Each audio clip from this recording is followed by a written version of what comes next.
अगर राहुल गांधी के सामने कैमरा आएगा तो this is not event, this is the perfect. और अगर मोदी के सामने कैमरा आ गया तो this is event. What is this यार? आज की जनरेशन की बात कर रहे हो आप, अमेरिका से ऊपर जाने की बात कर रहे हो, नौकरी की बात कर रहे हो। अमेरिका में मालूम है कितने लोग व्यवसाय करते हैं, सेल्फ अपने व्यवसायिक डिपेंडेंट है।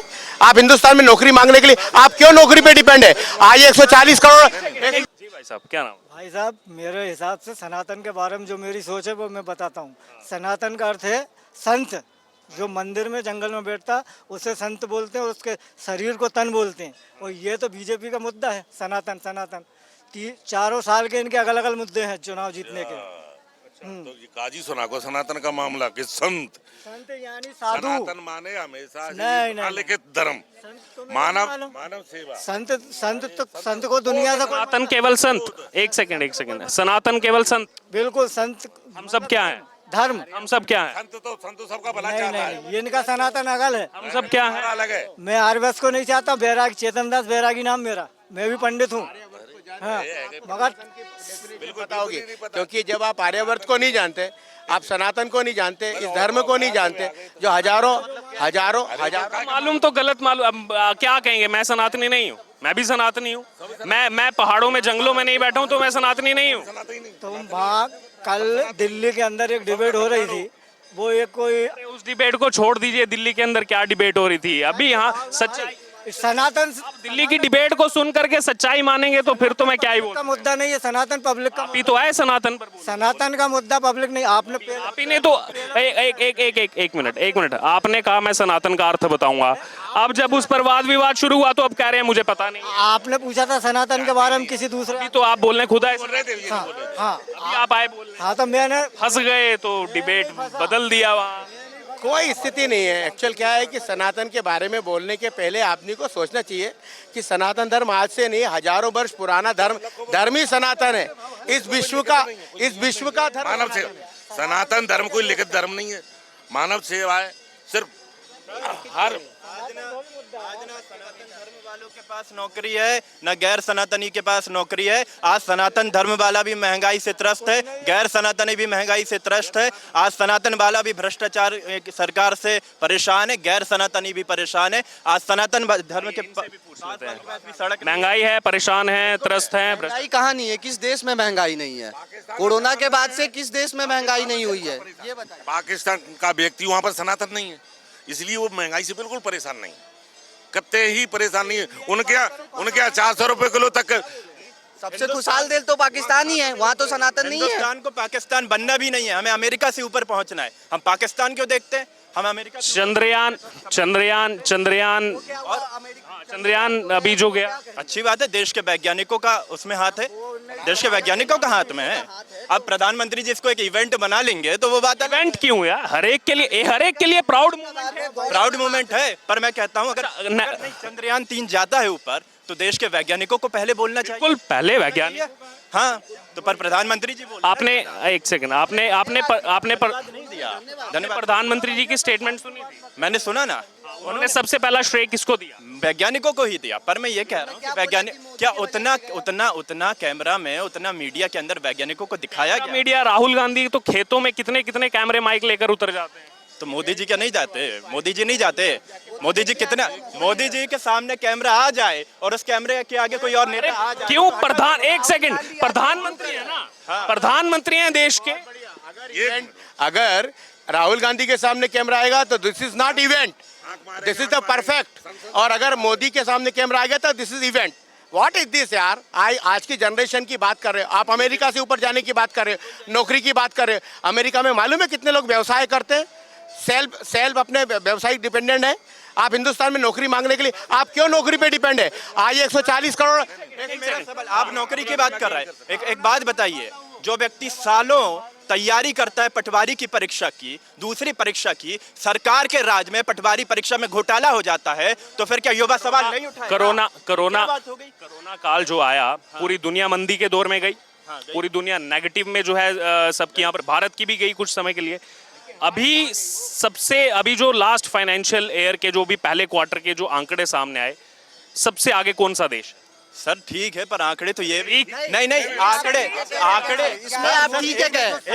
एक आंकड़ा तो छुपा लिए ना, बेरोजगारी दर आज के टाइम में सबसे ज्यादा है, ये आंकड़ा भी तो है। बेरोजगारी के लिए आप अपना स्वयं का बिजनेस क्यों नहीं कर रहे? मोदी ने वो रास्ता निकाला है जो आप स्वयं अपना बिजनेस करें। कितने लोग, 140 करोड़ लोगों को हिंदुस्तान में नौकरी मिल जाएगी? नहीं, अभी भारत अरे परीक्षा परीक्षा देने वाले 10 लाख लोग हैं और नौकरी पाने वाले 25,000 लोग हैं, तो बाकियों को नौकरी मिलेगी क्या? ये एक मिनट, अरे एक मिनट सुन लीजिए, एक मिनट। अभी लोग चर्चा कर रहे हैं, मैंने आपको किसी को नहीं कहा आप कांग्रेस के हैं किसी के हैं, वो पक्ष में बोल दिया तो वो बीजेपी के आदमी हो गए। ये कहाँ से चर्चा? ये आप बीजेपी के पदाधिकारी हैं? अभी नहीं, आज तक बीजेपी का कोई किसी पद पे नहीं रहा। किसी पद पर मैं बीजेपी के किसी पद पे नहीं रहा हूं, लेकिन मैं आपसे ये कहना चाहता हूं कि अगर आप ये देश में अगर नौजवान ये कोशिश करेगा कि सबको नौकरी चाहिए, तो 140 करोड़ के देश में कितनी नौकरियां हैं? आप सेल्फ डिपेंडेंट क्यों नहीं होते? मोदी ने इतना बढ़िया मतलब वो प्रोग्राम चलाया है, उसके ऊपर आपका फोकस नहीं है। आपका फोकस दूसरा है, आपका फोकस है सिर्फ नौकरी पाने के लिए। नौकरी ऐसे हर आदमी को मिलने वाली नहीं है। आपसे इंटेलिजेंट आदमी उसको नौकरी मिलेगी। भ्रष्टाचार कहाँ से होता है? नौकरी से। पहले तो हमारा लक्ष्य नौकरी पाना, नौकरी पाते ही कर्मचारी तो भ्रष्टाचार करवाता है, बिना कर्मचारी के भ्रष्टाचार नहीं होता। फिर हमारा लक्ष्य भ्रष्टाचार। मैं ये कह रहा हूँ, हम भारतीय हैं, भारत का अगर प्रधानमंत्री की इज्जत बढ़ती है तो हमारी इज्जत बढ़ती है। मनमोहन सिंह की अमेरिका के हवाई अड्डे पर पगड़ी उतरवा ली थी, हमको दुख नहीं हुआ था? ऐसा को नहीं हुआ? पगड़ी की जांच हुई थी। की बात आती है तब तो एक होना चाहिए। आज पूरे विश्व का राष्ट्राध्यक्ष मोदी को लेने आता है। आप जिनकी बात कर रहे हैं कि ये जो इवेंट बनाने वाले लोग हैं, यही लोग हमारे देश की सर्जिकल स्ट्राइक पे क्वेश्चन मार्क कर रहे थे। ये सबूत मांग रहे थे हमसे सबूत मांग रहे थे कि सर्जिकल स्ट्राइक पे आप सबूत दीजिए। ये देश की सेना को नीचे दिखाने वाला काम कर रहे हैं। एंड उनको ये लोग कह रहे हैं कि ये इवेंट है, ये इवेंट है। क्या बात कर रहे हो आप लोग? एक चीज आपने जो इवेंट कहा उस समय क्या प्रतिक्रिया आपको नजर आती है? जब देश के प्रधानमंत्री जब चंद्रयान 3 लैंड किया उस समय साउथ अफ्रीका में थे, जैसे ही ये खबर आई वहां से वो जुड़े, और उसके बाद जो साउथ अफ्रीका के उनके पास राष्ट्रपति है रामाफोसा, उन्होंने कहा कि क्या ये लैंड हो गया? पीएम ने क्या कहा उस समय? देखिए, मुझे बेहद खुशी है इस बात की कि प्रधानमंत्री नरेंद्र मोदी जब चंद्रयान लैंड किया तो खुश थे, देश उनके साथ में था। स्टेटमेंट ठीक है। अब मैं आपने कहा ना इवेंट बना रहे हैं, मैं इसीलिए करेक्ट करना चाह रहा हूँ। स्टेटमेंट क्या दिया है? उन्होंने ये कहा है कि चंद्रयान 3 की जो सफलता है वो पूरे विश्व के लिए है, हर एक ह्यूमन के लिए, हर एक ह्यूमन के लिए। और हमारे यहाँ दाल, आटा, चावल, रोटी, नाली, पानी, सड़क के चक्कर में हिंदुस्तान को आज तक पीछे धकेला। और अगर आज मोदी सही काम कर रहे हैं तो उसके पीछे भी लोग पड़े हुए हैं। वो इवेंट बनाने वाले लोग जो है वो आज भी पीछे हुए हैं। अच्छी बात है, देश के प्रधानमंत्री बोलते बहुत अच्छी बात है। मणिपुर पे जब बहन बेटियों के साथ में अत्याचार हो रहे थे तब क्यों खामोशी थी? संसद में 1.5 घंटा बोले पर 1 मिनट केवल मणिपुर के विषय में बोले। यह है 56 इंच का सीना, यह है 56 इंच का सीना। और सुन लीजिए, एक बात इन्होंने कही कि नौकरी नहीं व्यवसाय। एक बात सुनिए, मैं अग्री करता हूँ। प्रधानमंत्री नरेंद्र मोदी जी के राज में व्यवसाय पनप रहा है, अडानी का व्यवसाय पनप। अच्छा, अडानी का जिक्र आ गया। रुके। पिछले साल इन लोगों को कुछ रुके, एक फैक्ट मेरे को लेने दीजिए। पिछले साल 60,000 करोड़ का प्रोजेक्ट दिया गया अडानी सरकार को, एक राज्य सरकार ने दिया। वो राज्य सरकार कौन सी? राजस्थान सरकार। किसकी सरकार है? कांग्रेस की सरकार। 11,000 करोड़ का माइनिंग प्रोजेक्ट छत्तीसगढ़ में दिया, किसकी? बिल्कुल कांग्रेस की सरकार थी। हिमाचल प्रदेश में सरकार बनते ही एसीसी के प्लांट दोबारा खुलवाने के लिए अडानी के पास गए, हिमाचल प्रदेश में किसकी सरकार है? कांग्रेस की सरकार थी। फिर बंगाल में सबसे बड़ा पोर्ट का प्रोजेक्ट किसका है? ममता बनर्जी की सरकार थी। पर नहीं। अब मैं फर्क बता रहा हूँ। मणिपुर की बात सुन लीजिए, आप मणिपुर की बात सुन लीजिए। फायर तो नहीं, अभी मैंने फैक्ट पूछे आप नहीं, मैंने ये बताया, आपने पूछे किसकी सरकार अब मैं आपको फर्क बताता हूँ। फर्क क्या है? जब राजस्थान सरकार किसी को देती है तो वो इस तरह से नहीं देती कि केवल अडानी, पर जब केंद्र सरकार ये करती है तो केवल अडानी। इसलिए देश जानना चाहता है आखिर ये कैसे हो गया कि कुछ ही महीनों में, कुछ ही सालों में जो सबसे अमीर व्यक्तियों की सूची में 600वें नंबर के बाद था, अचानक से दूसरे नंबर पे आ गया। नल, नदी, पुल, पुलिया सारे हिंडनबर्ग, एक सेकंड, अडानी का ये जो मुद्दा उठा हिंडनबर्ग रिपोर्ट के बाद, आपको पता है हिंडनबर्ग क्या करता? देखिए वो मुझे पता है, वो मैं उसमें नहीं जाना चाहता। सबसे बड़ी देश की समस्या ये है, बाहरी कंपनी आकर के इस तरीके से शॉर्ट सेलिंग करके, ये मैं इसलिए बोलना पड़ रहा है, शॉर्ट सेलिंग करके कैसे मुनाफा कमाती है। सबको पता है उस हिंडनबर्ग के बारे में, अमेरिकन कोर्ट में इन शॉर्ट सेलिंग कंपनियों का केस चल रहा है, लेकिन उस पर उंगली नहीं उठाएंगे। अडानी तरक्की कर जाएंगे, देश के हैं तो उस पर उंगली ये उठेगी। भी है सर कि गैस काट करके उन पे उंगली नहीं है इनकी। यहाँ गैस तो ये भी है, विदेशी मैगजीन अगर मोदी का चेहरा फ्रंट में छाप दे तो उसे देश में दिखाया जाएगा, पर विदेशी मैगजीन अगर अंदर का कोई घोटाला दिखा दे तो उसे नहीं दिखाया जाएगा। तो ये अंतर मत करिए, निष्पक्षता के साथ में अगर रहा जाए तो वो देखिए, वो प्रधानमंत्री किसी पार्टी के नहीं है। सबसे पहले मैं आपसे ये पूछना चाहता हूं कि जब से नरेंद्र मोदी की सरकार है, जब से उसकी गवर्नमेंट फॉर्म हुई है, एक घोटाला रजिस्टर्ड मुझे बता दें, या पिछली सरकार के 1000 घोटाले में बता देता हूं रजिस्टर्ड, युवा के सामने, जिसमें कि आपके इवेंट वाले नेता जो हैं आज भी उन सारे घोटालों में जमानत पे हैं, जमानत पे इस देश में घूम रहे हैं ना। नहीं, जब मान रहे हो इस बात को, इतने घोटाले किए, कितने किए? 70 लाख करोड़ रुपए के घोटाले किए जो रजिस्टर्ड है हिंदुस्तान गवर्नमेंट में। लंबी डिबेट चल गई। आखिरी एक भाई बहुत देर से भाई साहब से ले लेंगे ना, युवा तो सब युवाओं से राय जानेंगे ना, सब युवा से। भाई साहब को भी बोलने दीजिए। मैं पॉजिटिव बोल रहा हूँ, नहीं, पॉजिटिव बीजेपी का घोटाला नहीं आएगा, बीजेपी का कोई घोटाला आएगा भी नहीं, क्योंकि बीजेपी खुद वॉशिंग मशीन है। क्योंकि दूसरे पार्टी के घोटालेबाज नेता जब बीजेपी में चले जाते हैं तो ईडी सीबीआई का केस एकदम हट जाता है। जब ईडी आपके हाथ में, सीबीआई आपके हाथ में, तो कहां से केस आएगा? अच्छा, मैं बता रहा हूं, अभी छत्तीसगढ़ में टीडीपी पूरा एनडीए को समर्थन किया मानसून सत्र में, और अभी टीडीपी के जो सबसे बड़े नेता हैं, जो चंद्रबाबू नायडू 2019 में प्रधानमंत्री का ख्वाब देख रहे थे, एनडीए को समर्थन किया, अमित शाह से मुलाकात की, इस समय जेल में है। क्योंकि घोटाला किया है। एक एनसीपी के नेता थे जो अभी बता देता हूं मैं आपको, छत्तीसगढ़ जब भी एग्जाम्पल दूं तो उसको नहीं मानेंगे आप। आखिरी कमेंट अडानी। छत्तीसगढ़ में क्या हो रहा है? छत्तीसगढ़ में शराब घोटाला नहीं हो रहा, दिल्ली में शराब घोटाला नहीं हो रहा, गोबर तक पे घोटाला कर दिया इन लोगों ने, कांग्रेस की सरकार। जैसे इन्होंने मणिपुर की बात उठाई, राजस्थान में भी कई जगह ऐसे जहां पे महिलाओं को नंगे घुमाया गया है। ये न्यूज तो नहीं देख रहे हैं? ये न्यूज भी हुआ, ये न्यूज है, मैं अभी आपको वीडियो दिखा दूंगा। उसके लिए मैं दूसरी बात है, इन्होंने ये कहा, जस्ट मिनट, इन्होंने ये कहा कि मणिपुर के कांड पे नरेंद्र मोदी ने संसद के अंदर कितनी देर, 1.5 मिनट बात की। आपको ये बात मालूम है कि जब संसद में इस एपिसोड के बारे में जब नरेंद्र मोदी बोलना शुरू किए, उसके पहले पूरे का पूरा सदन बैकआउट कर गया? क्यों नहीं सुनी आपने? अविश्वास प्रस्ताव अविश्वास प्रस्ताव पे वो बीच में नहीं टोक रहे थे, अविश्वास प्रस्ताव पे नरेंद्र मोदी ने संसद में 1 घंटा 47 मिनट भाषण दिया है। आप कैसे कह रहे हैं 1.5 मिनट भाषण दिया है? और मणिपुर के ऊपर 1 घंटा 47 मिनट आपके। एक सेकंड, अरे अमित शाह गृह मंत्री कौन है? इंटरनल अफेयर्स ना जवाब प्रधानमंत्री क्यों? अरे भाई मेरे, आपको प्रधानमंत्री का जवाब इंटरनल प्रधानमंत्री का जवाब चाहिए। क्यों? इंटरनल अफेयर्स मंत्रालय कौन देख? पूरा अपोजिशन मांग कर रहा था कि अपोजिशन ने तो सुना ही नहीं, अपोजिशन तो वॉकआउट नहीं, उसके पहले आप। अरे भाई मेरे, सुन लीजिए, अब सुन लीजिए। नारेबाजी हो रही थी, मणिपुर मणिपुर मणिपुर। प्रधानमंत्री नहीं बोले, जब अपोजिशन वॉकआउट कर गया उसके बाद 1 मिनट बोले। ये सच। सुनिए, अब मैं आखिरी फैक्ट रख करके डिबेट को खत्म। अरे सुन लीजिए, आपकी जिम्मेदारी है। आपको सुन लीजिए, हाँ खत्म कर रहे हैं। अरे सुन लीजिए, अब सुन लीजिए, अरे सुन लीजिए, अरे बस सुन लीजिए, अरे सुन लीजिए, शांत हो जाइए। तो तमाम यहाँ पर बातें हो चुकी है 24 चुनाव को लेकर भी, और एक फैक्ट ये भी है, जिस चर्चा की बात की गई आखिर में अविश्वास प्रस्ताव, जिसने अविश्वास प्रस्ताव लाया, गौरव गोगोई, कांग्रेस सांसद, 50 सांसदों के हस्ताक्षर के साथ जब प्रधानमंत्री ने बोलना शुरू किया, उन सभी के साथ जो है निकल गए संसद से। हिम्मत थी तो सुनते। ये मुझे इसलिए बोलना पड़ रहा है खुल करके, क्योंकि आज ये वही INDIA विपक्षी गठबंधन है, हमसे भाग रहा है, प्रेस से भाग रहा है, मीडिया से भाग रहा है, 14 पत्रकारों का बॉयकॉट कर रहा है, बड़ी बड़ी बातें करते हैं यहाँ पर मीडिया के लिए, पत्रकारों के लिए, तमाम हमको टैग दे दिए जाते हैं।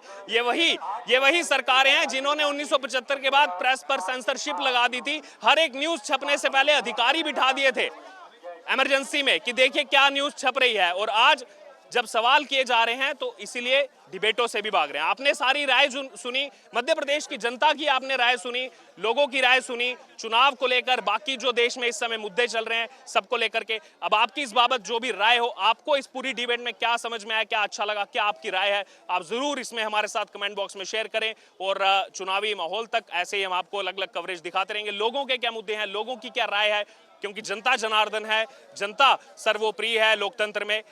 जो जनता जिसको जिताएगी, जिसके साथ होगी, वही चुनाव में जीत करके आएगा। चुनावी माहौल जहां पर एक तरफ काफी ज्यादा गर्म है, इसी बीच महिलाओं को अधिकार देने के लिए जो है संसद में, लोकसभा में जो है बिल पेश किया गया है, जिसमें 33% जो है 33% जो है यहाँ पर आरक्षण महिलाओं को दिया जा रहा है, जो उनका रिप्रेजेंटेशन होगा लोकसभा में, तमाम विधानसभाओं में। उसके अलावा अगर बात की जाए इस समय मध्य प्रदेश की, तो लगातार अलग अलग दलों का जो है राजनीतिक दौरा यहाँ पर चल रहा है। और इसी बीच अब देखते हैं, जनता से बात करते हैं कि उनका रुझान किसकी तरफ है, वो इस बार किसकी सरकार देखते हैं। आइए बात करते हैं, कुछ युवा साथी हमारे साथ है। क्या नाम है आपका? सर मेरा नाम आदित्य श्रीवास्तव है। कहाँ के रहने वाले हैं अभी? लखनऊ। लखनऊ। यहाँ भोपाल अभी एनआईटी भोपाल का स्टूडेंट हूँ मैं। एनआईटी भोपाल के student जी। हो। चुनावी माहौल क्या लग रहा है आपको यहाँ? जी हम तो स्टूडेंट्स हैं, हमको मतलब थोड़ा दूरी आज का छात्र, आज का ही नागरिक है, वो उसका हर जगह उसका जो है जागरूकता होनी चाहिए, उसका भी अपनी राय है, स्टूडेंट हो कुछ भी है। बढ़िया ही है, चल रहा है सब। चलिए एक आखिरी कमेंट आपसे लेना चाहूँगा। उत्तर प्रदेश के आप रहने वाले हैं, मध्य प्रदेश में इस समय आप हैं।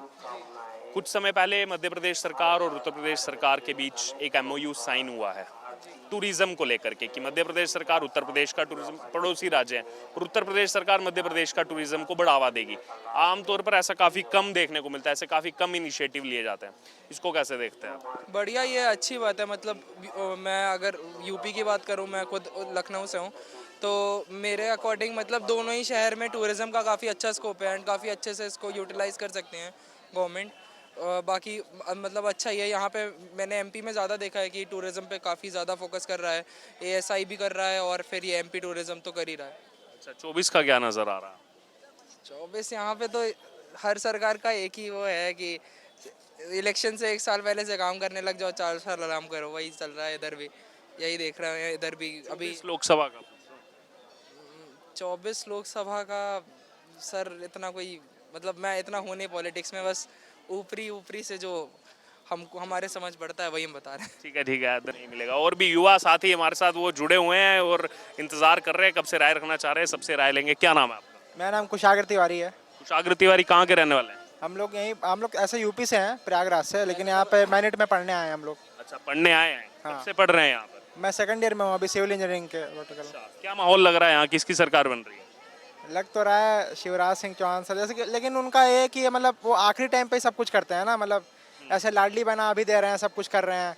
और हमारा ये हो रहा है कि ऐसे बिजली का बिल उन्होंने रोक दिया था, मतलब वो होल्ड पे रख दिया था, वो नहीं बोला था कि माफ़ कर देंगे, तो वो गलत कर रहे हैं। अब बाकी लोग की मीटर के बिल नहीं आ रहे हैं, अचानक से महीने में आ जाएंगे बहुत ज़्यादा, तो कुछ लोग परेशान हैं उसके चलते। तो दोनों साइड कुछ ना कुछ कमी है, लेकिन मतलब सुधारना तो पड़ेगा किसी न किसी। सुधारना तो पड़ेगा किसी ने। अपर एज में कौन नजर आ रहा है? अपर एज में देखिए लोगों का समर्थन तो मतलब शिवराज सिंह चौहान के प्रति ज़्यादा दिख रहा है। ऐसे मतलब कहीं ना कहीं दोनों कमियां खामियां हैं, बट एज ए स्टूडेंट अगर मैं बोलूँ तो मतलब एजुकेशन में फंडिंग की कमी आ रही है। जैसे ISC बेंगलोर हो गया हमारा, तो उसको फंडिंग नहीं मिल रही है। हमारा मैट भोपाल है, वहाँ पे भी रिसर्च की फंडिंग थोड़ी घट रही है, तो लोगों को शिक्षा के बजट में थोड़ा बढ़ोतरी करना चाहिए। शिक्षा के बजट में बढ़ोतरी, बहुत अच्छा मुद्दा इन्होंने रखा चुनाव को लेकर, शिक्षा बजट में बढ़ोतरी। आपका क्या नाम है? सागर साहू। सागर साहू, कहाँ के रहने वाले हैं? मैं यूपी में कहाँ? झांसी। झांसी के रहने वाले हैं। वाह, क्या बात है। क्या लग रहा है इस बार यहाँ पे झांसी और ये अगल बगल ही है, पड़ोसी एकदम? इस बार लग रहा है शिवराज सिंह की चौहान जी की सरकार दोबारा बनने की लग रहा है। दोबारा बनेगी फिर से? हाँ लग रहा है बिल्कुल। 4 साल से हैं, फिर भी इतना क्रेज है, फिर से बनेगी? क्योंकि उनको जो स्कीम्स है, लाडली बहना योजना और जो स्कीम निकालते हैं युवाओं के लिए, खासकर वो स्टाइपेंड जो दे रहे हैं काफ़ी अच्छा लग रहा है। मतलब जो युवा जो भी उनके लिए वो जो अनएम्प्लॉयड थे उनको मतलब एम्प्लॉयड कर रहे हैं। वो मान जैसे कि 1 महीने में 10,000 रुपये दे रहे हैं वो। सीखो कमाओ योजना। हाँ, सीखो कमाओ योजना। उससे मतलब कि जो अनएम्प्लॉयड लोगों को काफ़ी मतलब कि लग रहा है वो लोग मतलब जो मतलब एजुकेशन लेवल काफ़ी सही काम लग रहा है मेरे को, तो ये लग रहा है। आपने भगवा जो है यहाँ पर पगड़ी धारण की हुई है, और सनातन धर्म की अगर बात करूँ तो युगों युगों से चला आ रहा है, लेकिन आजकल बहुत ज़्यादा डिबेट हो रही है सनातन धर्म पर। सुन रहे हैं आप, बहुत ज़्यादा कमेंट्स आ रहे हैं सनातन धर्म को लेकर, तमिलनाडु से खास तौर पर, जहाँ DMK कांग्रेस सरकार है कि मिटा देंगे, इसीलिए एकजुट हुए हैं। और HIV एड्स मलेरिया पता नहीं क्या क्या कहा जा रहा है, इसको कैसे देखते हैं? अब ये क्यों आस्था पर ठेस पहुंचाया जा रहा है, क्या लग रहा है कारण? देखिए अगर बात धर्म से करें, आप धर्म अगर जाति के बीच में लाएंगे तो आपका डेवलपमेंट कभी होने नहीं वाला है, ठीक है? तो आप मतलब जो आप धर्म जाति को साइड में करें तभी डेवलपमेंट होने वाला है। तो ये तो सबका अपना अपना धर्म है, सब कुछ इसको फॉलो करता है हर चीज़ को। तो उस चीज़ का आप धर्म अगर हटा के देखेंगे तो आपको मतलब डेवलपमेंट आपको एक नज़र आएगा, चाहे वो कोई पार्टी हो, चाहे वो शिवराज सिंह चौहान की हो, चाहे कोई अदर पार्टी हो। तो आपको धर्म जो बीच में नहीं लाना चाहिए मेरे हिसाब से, तो ये चीज़ है। क्या लग रहा है चुनावी तुष्टीकरण की राजनीति के लिए शुरू हो गया मामला? लेकिन उसमें धर्म को बीच में नहीं लाना चाहिए, मतलब उसको लगता है जो बंदा जो मतलब काम करने लायक है तो उसको अभी आना चाहिए, ऐसा है। काम करने लायक है उसको भी आना चाहिए। और लोग हैं उनसे भी राय जानेंगे, और युवा हैं। क्या नाम है आपका?